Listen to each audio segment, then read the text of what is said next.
Guys, gagawa ako ng aking ulam for lunch. Brunch na kasi hindi pa ako nag-breakfast. So, brunch na to. Ayan guys, ito lang yung aking ampalaya na hinugasan. Binabad ko sa tubig na may salt. Ayan. Tapos din rin.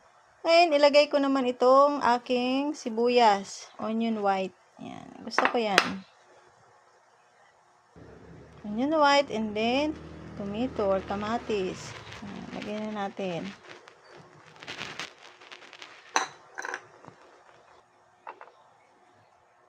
Next naman, lagay natin ang black pepper or paminta.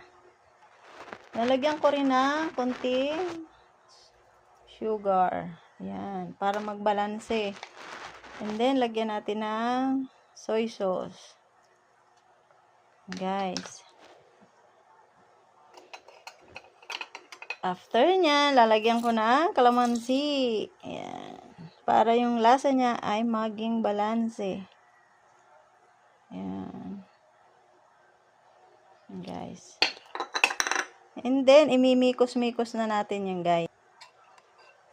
Yan. Mix, mix, mix. I-mix, mix. Hanggang ma-mix. I-mix na natin, guys. Yan, ang ganda na. After kong mamikos-mikos, lalagyan ko naman siya ng tokwa na aking pinarito. Ayan. Then, mix together. Yan, imikos-mikos lang din natin ulit, guys. Simpleng ulam pero healthy. And guys, may ulam na ako. Kasi hindi naman sila mahilig sa ampalaya. So, ako na lang. Kaya ganito na lang. Gusto ko ito kinilaw. Di ba? It's it na guys. Yummy, yummy.